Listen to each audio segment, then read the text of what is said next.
We've been talking about real food for years, but recently that term has taken on a new meaning, and it's not always rooted in evidence.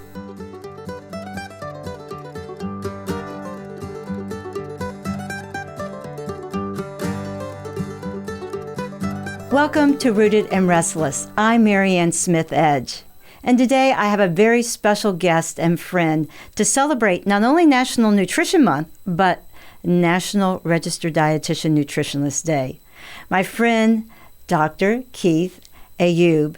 Keith is an associate clinical professor emeritus at the Albert Einstein School of Medicine in New York City.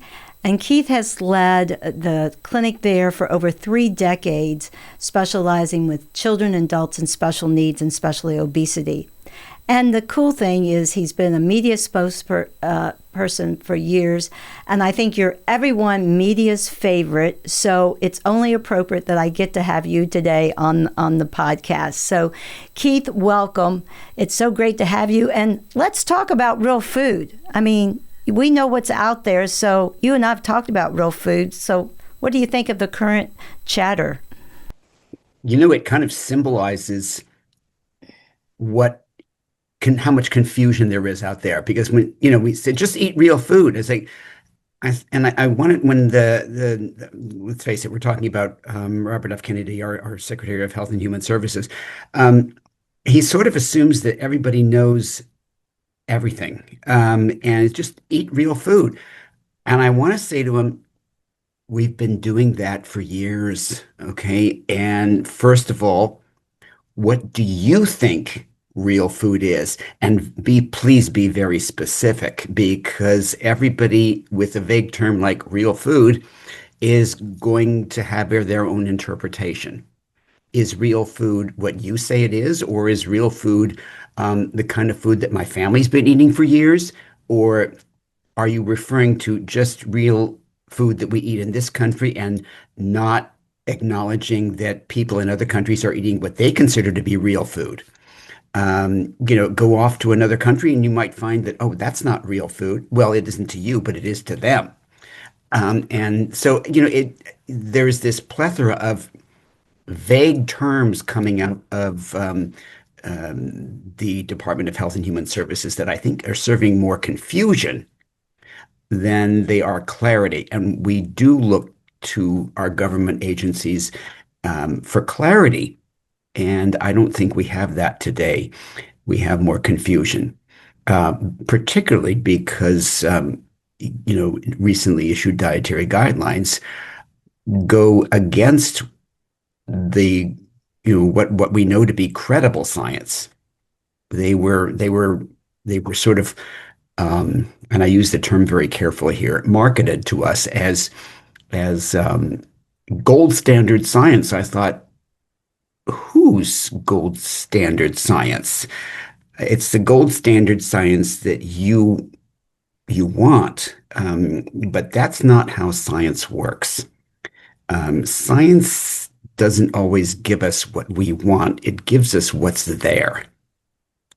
And, when he says eat real food, I thought, okay, this symbolizes the confusion that's coming out of this, this office now.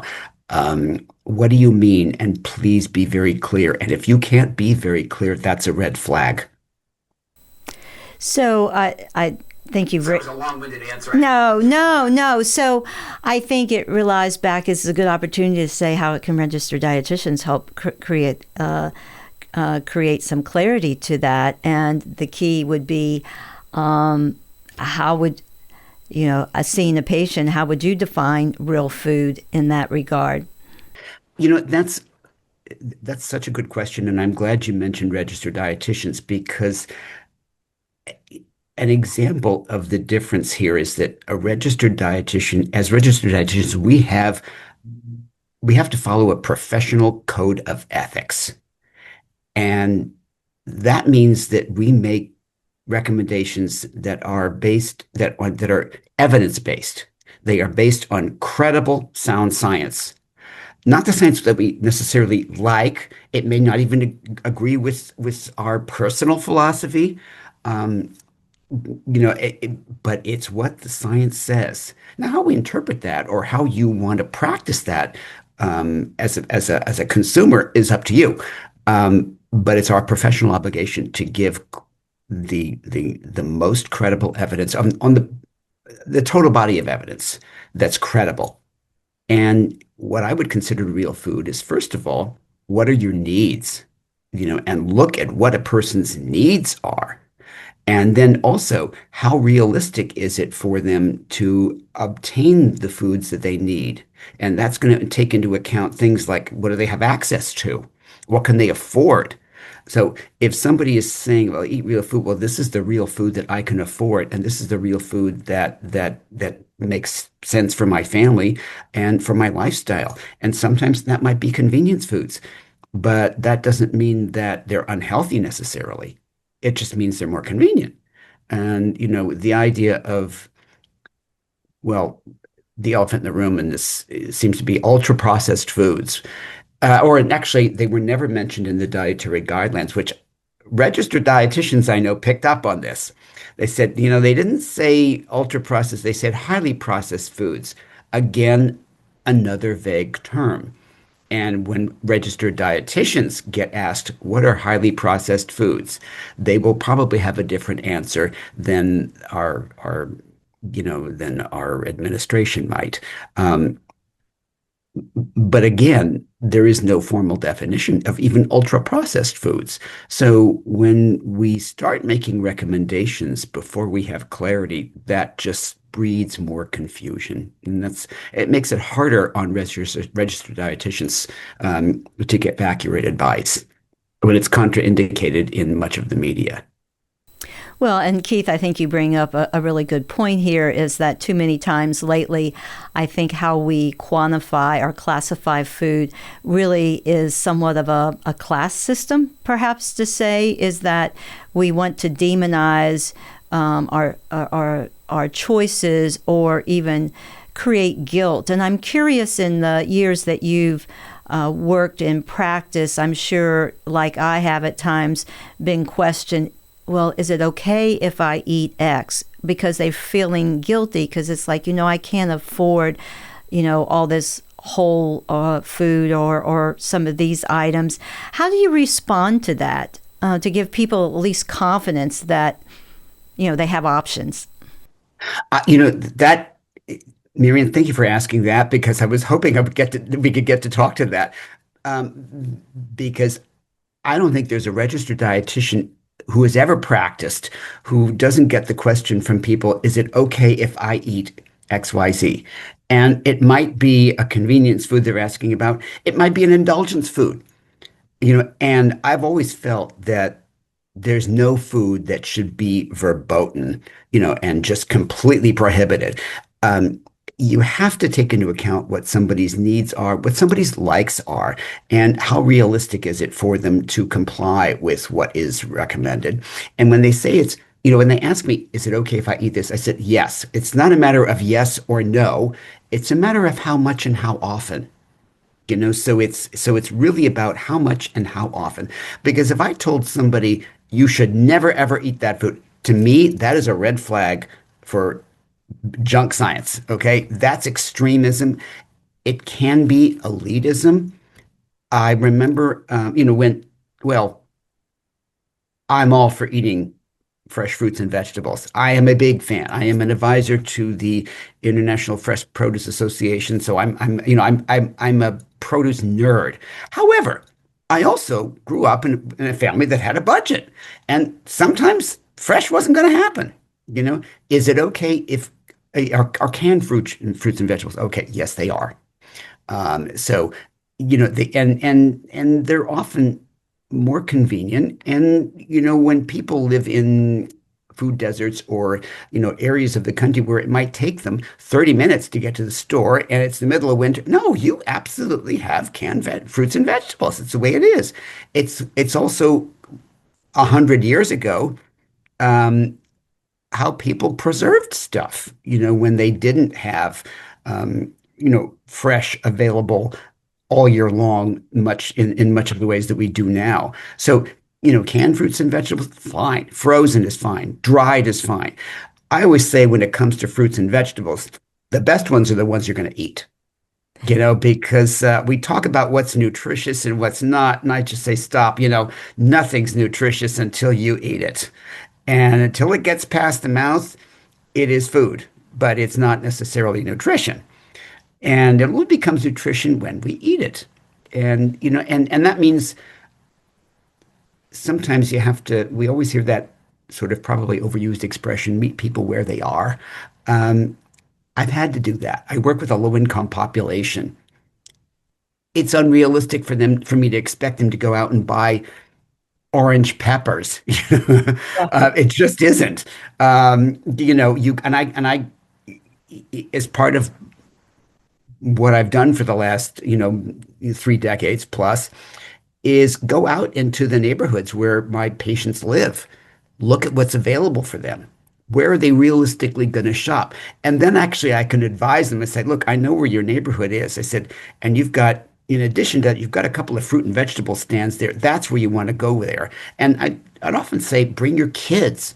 You want them to get them to eat more fruits and vegetables, which they all need to do. The idea of meeting people where they are is part of what registered dietitians have to do in order to become effective. So it's not just a matter of dispensing nutrition information, even dispensing evidence-based nutrition information. It's a matter of doing that, but also what we have to do is motivate people to make those kinds of changes. And that's something that registered dietitians are uniquely trained to do. It's motivation. Anybody can, give out accurate information, but that's half the battle there. If you really want to make an impact and change behavior, you've got to educate and you've got to motivate.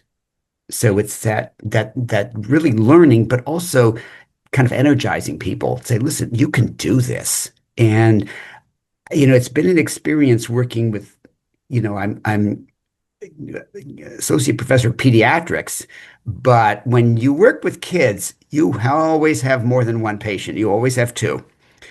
You have the child and whoever is taking care of the patient. And sometimes it's more than two.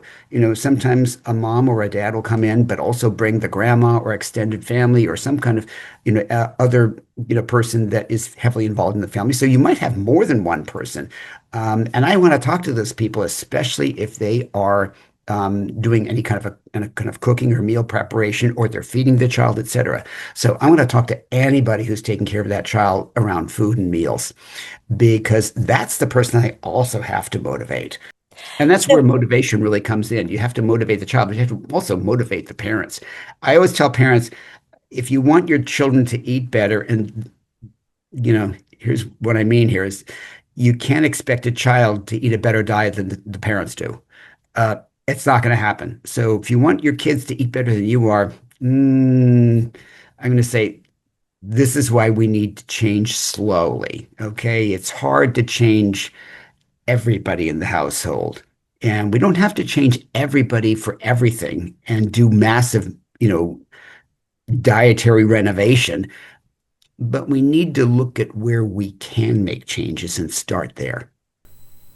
Well, I think you brought some really good advice, and it's not, what is it, do as I say, not as I do, or vice versa. I mean, the key is you have to have a role model, that's for sure.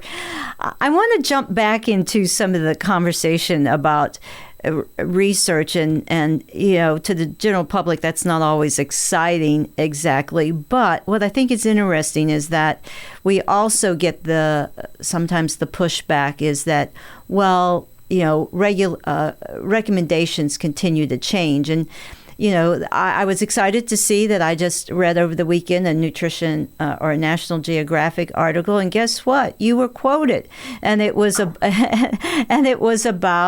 the consumption of eggs and how, Right. of course, we are.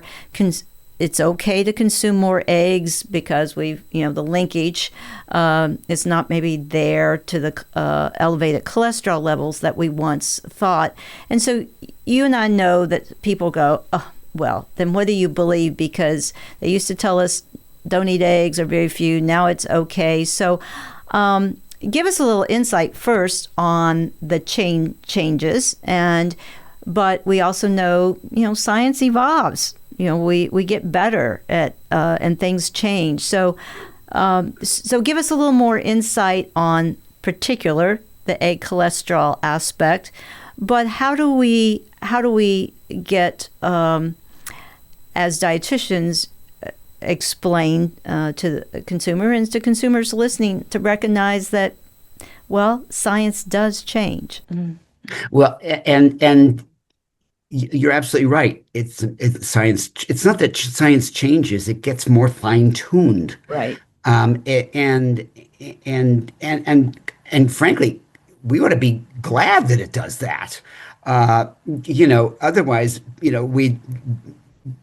when people had headaches, we'd bore holes in their head so that the pain would go out, which is what they did thousands of years ago. And it's like not really that effective. So we're glad, and nutrition is particularly dynamic because it's one of the things that keeps me motivated to stay involved, because it's fascinating to me that there's still so much. The more I learn, the more I know I need to learn.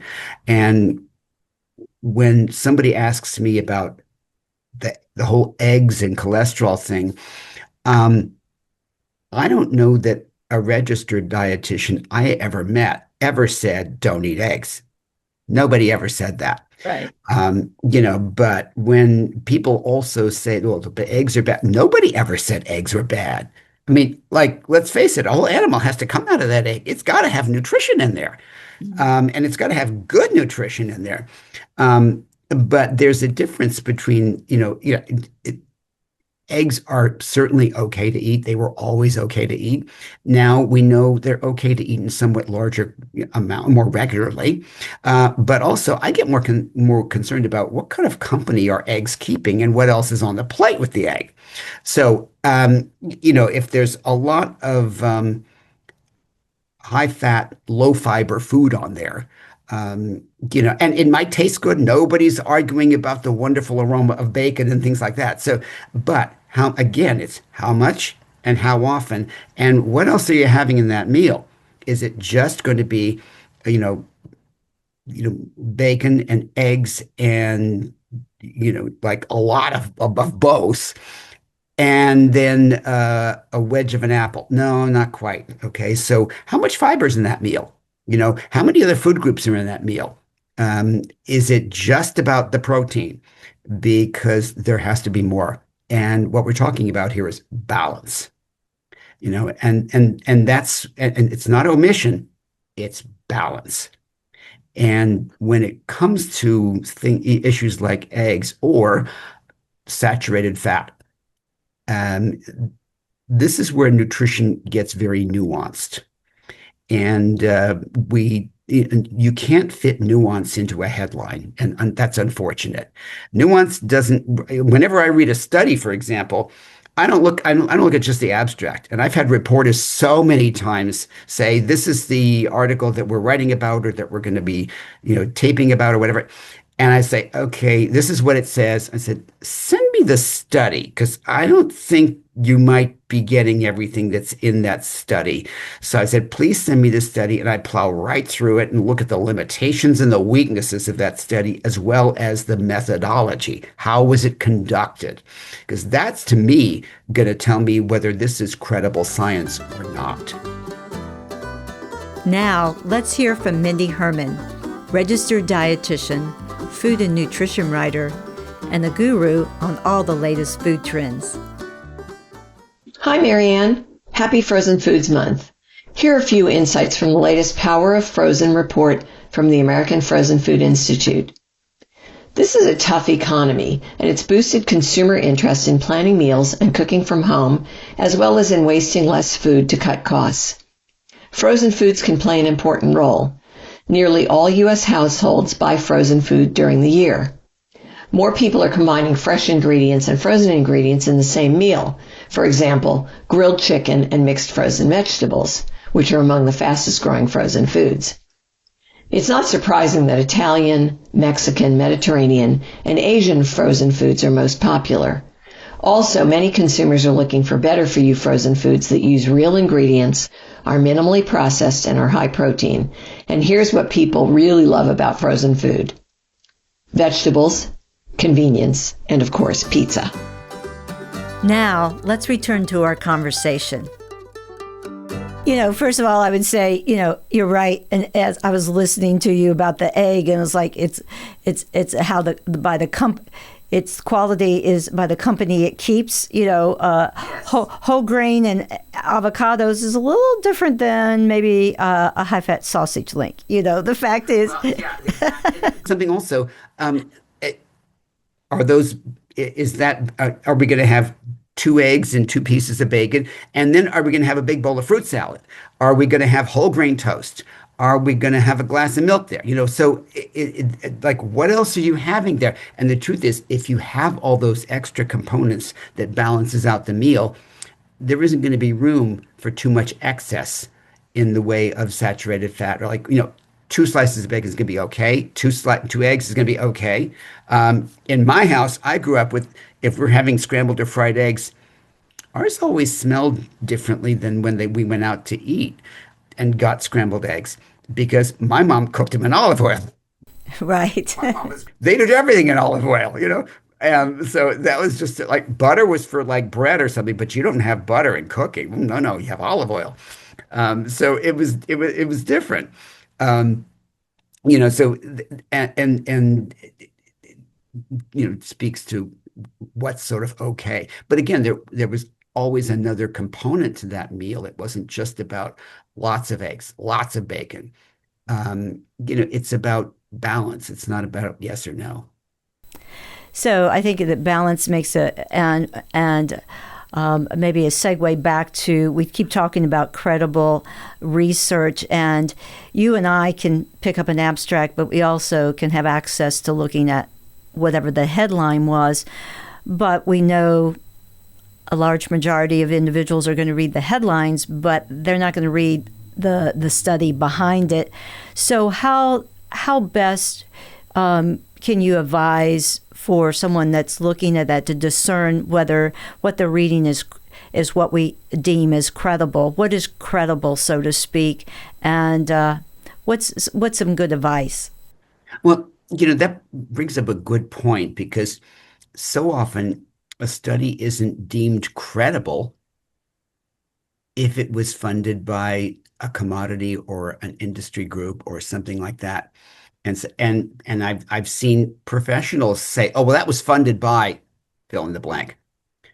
And I thought, okay, you haven't read the study, you didn't look at the methodology, you didn't look at what the authors found specifically, or what the strengths of the study were, the weaknesses, but you didn't look at the methodology. That doesn't cut it with me.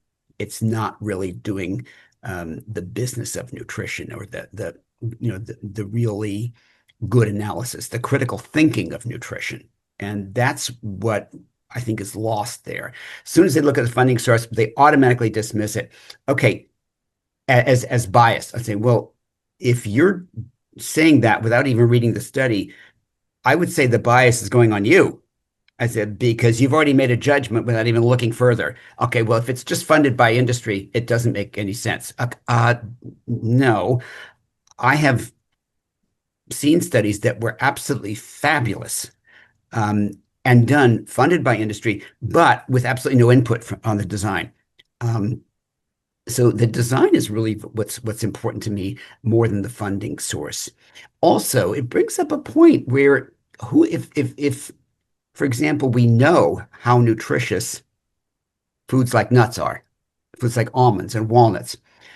Why do we know that? Because credible research was done. Well, that credible research was largely funded, by the Almond Board of California or by California Walnuts. So commodity boards. Who else is going to fund that study? That's specific to their commodity. Of course, they're going to fund it. Now, that doesn't mean that the study is invalid. It means it might be very valid, but they want somebody to do the study. The government isn't going to do that. Should taxpayers be on the hook to fund something that is going to benefit one particular commodity over another? Should they be funding, say, almond research? Because then the walnut board is going to say, well, we want that funding too. So, should taxpayers be on the hook for that, or should the commodities do that themselves? I think the commodities ought to be doing that themselves. I'd like to see more of it, actually, but I want to see good studies. I actually sit I'm on the board of the McCormick Science Institute, and we determine studies that are going to that we're going to be willing to fund. But the premise, though, and the requirement is that if we choose to fund your study, you must publish it regardless of the outcome. You must publish it, and I think that might be something that is going to be increasing throughout research, even that's funded by industry or by commodity groups. It's funded, but you do the design and you must publish it. Well, and I think that brings up a really good aspect is that I agree, having been around that kind of research. So, I mean, I think to the public to realize is that, it goes to universities. And again, it's the design and making sure that you and I both know, and I don't want to continue go into detail, but the key is that a research with 10 subjects does not make something validated, so to speak. So, I mean, it's shed light aspect. What we know that we need to look at if you're doing research and then I do the same research study, if it comes out the same information, then we're starting to see consensus, and starting to see that this is valuable. Right. And, at the same time, a study that with 10 subjects may not be, have the power. At the same time, when you always read a study, because they were studied, well, they may be followed periodically over 30 years, but they were given a dietary history, or a dietary recall was taken, or a food frequency questionnaire at the start of the study and never again. So it's sort of like, okay, what happened in 30 years is being judged by what you ate 30 years ago for 2 days. Is that going to determine your life? Okay, now it might be statistically significant, but the methodology isn't really very, very accurate there. I mean, it doesn't tell much. That's why those studies can show correlation or causation, and they're going to be maybe statistically significant, but not what we call clinically significant. And they can't show causation. And I could show a perfectly valid study, to give you an example, of that would be statistically significant, that would show that people who buy, the obesity is strongly associated with people who buy large size clothing. But that doesn't mean that a thin person who buys a triple X size shirt and puts it on is going to gain weight. Okay. There may be other factors going on there, So, whenever I see observational studies, I always get my antenna going up. And then I really, really have to drill down on the methodology. So I think here is making sure that look who's being quoted sometimes in studies, as you just said, and like, because that particular article I mentioned, you were quoted, several other registered dietitians or nutrition professionals. So you're like, okay, they're going back to the subject, they're going back to experts to really look, and I think that's looking at the quality of the research and giving some validation is important. And that's why I whenever I'm called by National Geographic, I know I'm going to be quoted with people who are reputable. Giving two sides of the story is one thing. Reporters have to give both sides, but I also want to look at what the credibility of the person giving the other side of it is. And it might be that they're very credible, but it might be that they're not. And it's just giving, sort of equal time. But if, look at the credibility of the source. The takeaway here is that don't just look at who's loudest, look at who's credible. And sometimes the loudest are not, and that's why they have to be the loudest. Sometimes nutrition, evidence-based nutrition is boring, but it's there, and it's there for a reason, and it's factual. I don't believe in choosing one's own facts, and that's what science is about, is that you don't choose your own facts. You look at the evidence. You can, and you make recommendations on that evidence. Now, how a consumer, can choose to accept it or not, but it's my professional obligation to give them what the facts are. I think we owe that to consumers, and I think consumers deserve that.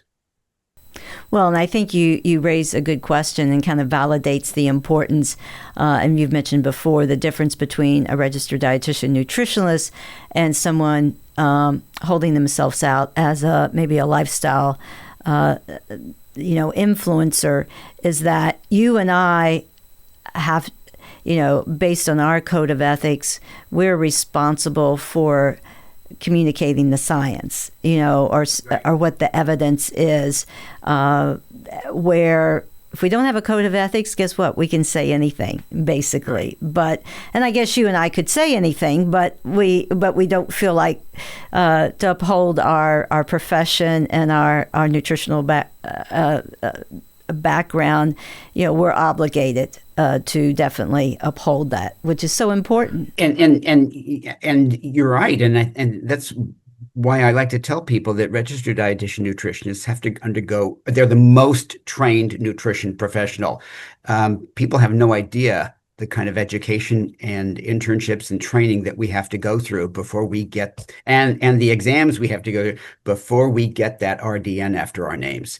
And if people knew that, they would not be as willing to trust non-RDNs who are considering themselves, nutrition influencers or health influencers, or what we call certified nutrition practitioners, or some kind of what I call clothes cover before striking, school of nutrition that they get off of a matchbook. And I've seen sort of, certified nutrition counselors and all kinds of different credentials, and say, well, they got that credential in as little as 6 weeks sometimes. Or a nutrition coach. Can be good. It can be something that they got in 6 months, 6 weeks. Not anywhere close to having a master's degree, a year of internship, an exam, et cetera, and many years in the field. So, but that's sometimes perceived as the same thing or as credible. It's not even close. So I'm a big fan of my field, but also of registered dietitians and credible science. Incredible science. So we're going to, just as we wrap up on credible science, I mean, you're a New Yorker. So we have to talk a little bit about, one of the things I was thinking is that it's like you can't buy a decent bagel. There's a philosophy, you can't buy a decent bagel if you don't buy it from New York City. I mean, really? Is that really true? I would say that, and that said, in New York City, you can buy some lousy bagels. There are places to buy lousy bagels. And it's not something that was even invented really in New York. It was something that was brought really by Polish immigrants. It probably, got tweaked and evolved. I mean, now I've seen bagels that are just humongous. I would say collectively, New York has some really delicious bagels. They do. You can find them elsewhere in the country, though. And they, just like San Francisco sourdough has its own flavor because of the spores in the air and things like that. New York seems to, with the water that they have to boil the bagels in, that's considered one of the reasons that New York bagels taste as good if they're homemade. But there's a lot of good food in New York, great bagels. So I'm a fan there. I also say people think nutritionists are all about being, food police. We're foodies too. We like food, and I always said I wouldn't put anybody on a diet that would not allow them to have an ounce of chocolate at the end of the day if that's what they like. Personally, I like dark chocolate. I'm a foodie, and I've learned as the more I get into the world of cocoa and chocolate, the more I just love it. I have recently joined the board of the Fine Chocolate Industry Association, which is really representing small craft chocolate makers that make fine chocolate. Um, and after this, I'm actually going to a board meeting there. So, so Well, so you do portray a dietitian that, it's about balance. Every food can fit in some aspects. and that doesn't mean that you eat pounds of the stuff all the time. No, it's about balance. But there needs to be the room for enjoyment, because I want people to enjoy food. And the truth is, you might be able to get people to eat something that you think is good for them. Great. I want them to be able to eat it again and again and again and make it part of their daily routine or part of their eating style. And for them to do that, it's got to taste good. And that means you can't always be as extreme. I looked at those dietary guidelines and said, well, actually added sugar has no place in a nutritious diet. I thought, you don't work with people, guys. And they've demonized sugar, but they've also demonized substitutes and sweeteners and things like that. Okay, so basically you're having a war on the sweet taste, the one that everybody is born with. So there seems to be a war on sweet in general, and that's something that, again, extremes don't work. Not when you're working with people, and not if you want to make sustainable eating style behavior changes and improvements. So if you want to have impact, you can't be extreme. I like that. So your final it's here it is. It's our registered dietitian day, National Nutrition Month. So sum up all that we talked about, like in your final just soundbite. What do we need to walk away with? To make impact, there needs to be education and motivation. That makes behavioral changes. And if you want to make impact, we need to avoid the extremes and go for balance. And know that it's not about yes or no. It's about a balance of what we know we need and what we know we don't want to live without. Which is perfect. And I think it validates too that registered dietitians are not the food police. That's the good thing. I think, Keith, you have definitely talked about the enjoyment, and as with others, it's about enjoying food, but also, real food is real to, there's a lot of different foods to look about real, but the key is that it's only real if it's available, accessible, and affordable. And as you said, it's not nutritious unless you eat it. Right. And it's got to taste good. It's got to taste good, or else people they might eat it once. They're not going to eat it again and again. That's it. One thing I do think that New York does does really well is their apples.